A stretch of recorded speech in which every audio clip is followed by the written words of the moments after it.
Tonight, we have a terrifying tale that will make you think twice about that dream house you've been eyeing.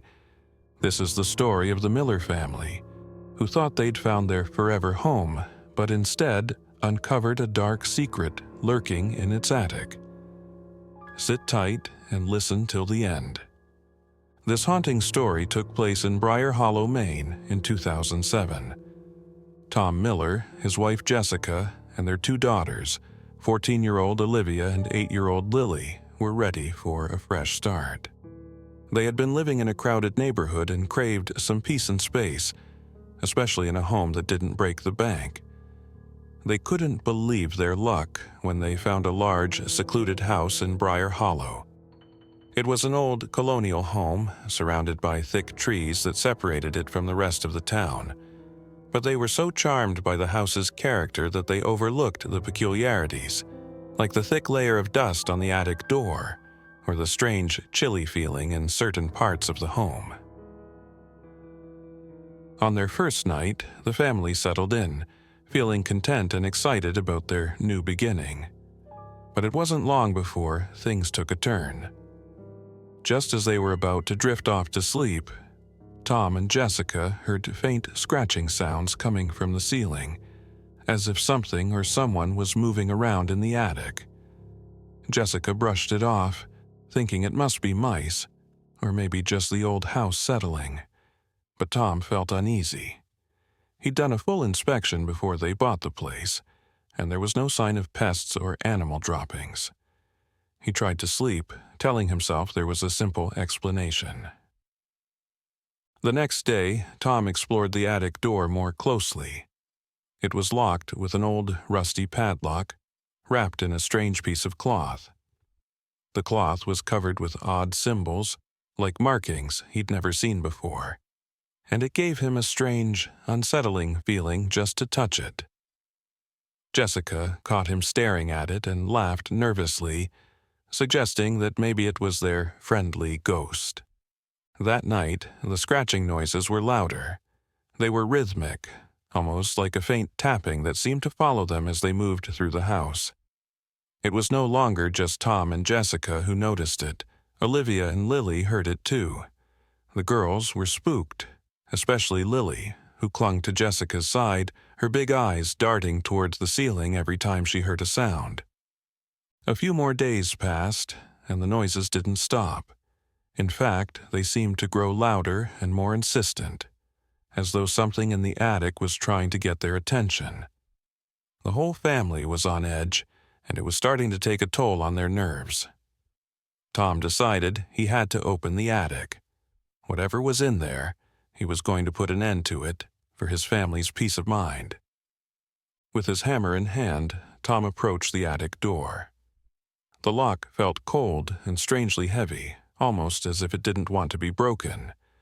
He took a deep breath and struck it with the hammer. The lock shattered, the strange cloth slipping to the floor, and Tom pulled open the door. A musty, stale smell filled the air, thick with dust and age. Inside, the attic was pitch black, and as Tom's flashlight flickered across the room, he noticed a single chair placed in the center. It was covered in thick cobwebs, its wood dark and rotting. Around it were strange markings, symbols drawn on the floor that reminded him of the ones on the cloth. Jessica watched from the doorway, her face pale, and whispered that they should close the door. Tom agreed.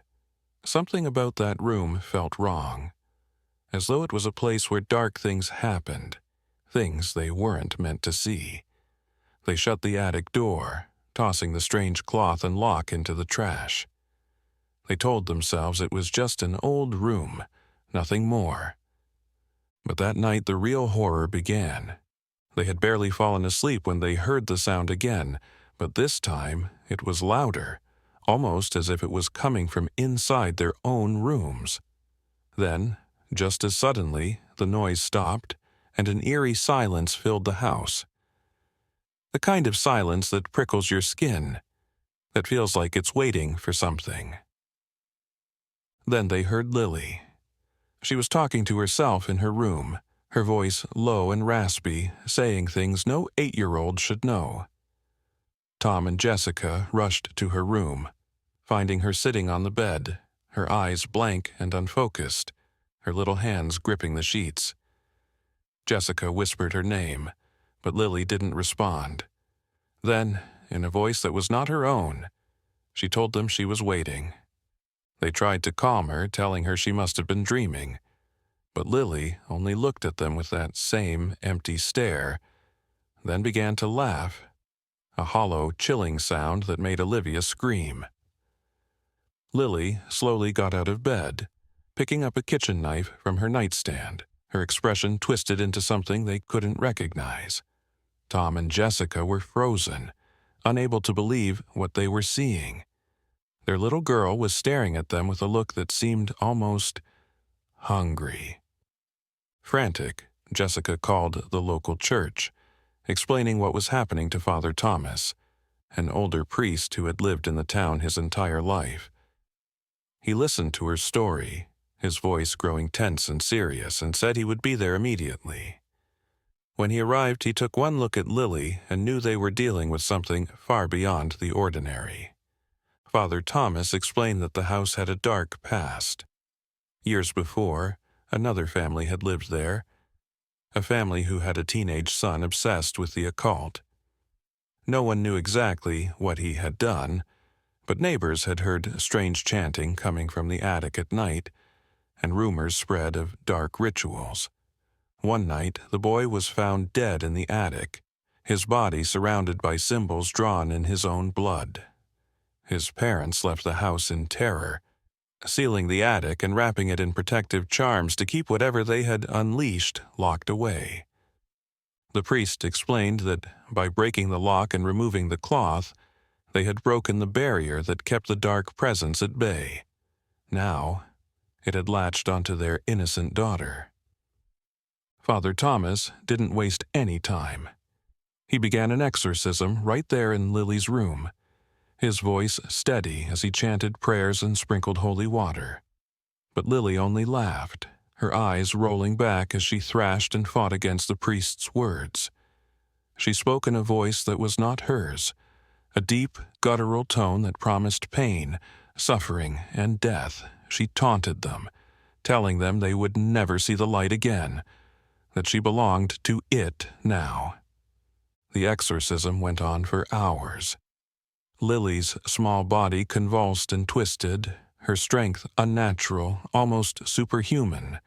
She struck out at her father, cutting him with the knife she had hidden beneath her pillow, her eyes burning with a fierce hatred. Tom grabbed her, trying to hold her down, but the force within her was relentless, screaming and writhing, mocking them with words that sent chills down their spines. Father Thomas didn't falter, his voice unwavering as he commanded the spirit to leave. He prayed, his words filling the room as if they carried a light of their own, driving back the darkness that seemed to cling to every corner. But the spirit fought back, shrieking and laughing, telling them they would suffer, that they were all doomed. As dawn approached, Lily's screams grew weaker. Her body slumped, and for a moment the room was still, filled with an eerie calm.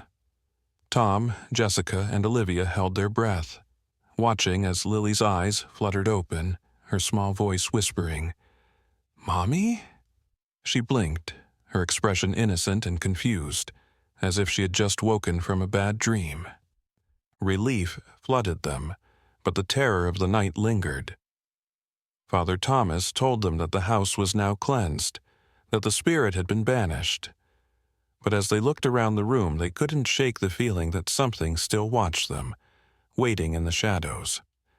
They packed up that day, leaving the house behind, unwilling to spend another night in a place that had shown them such horror. The Millers never forgot that night. The night they faced something beyond their understanding, something dark and malevolent that had nearly taken their daughter. To this day, they warn others of the dangers of old houses, of strange symbols, and of doors that should never be opened. The house in Briar Hollow still stands, waiting for its next visitors. Its secrets hidden away, biding its time until someone else comes along and makes the same mistake. So remember this story the next time you find yourself drawn to an old, secluded house. Some locks are there for a reason, and some doors should never be opened. Like and subscribe for more stories.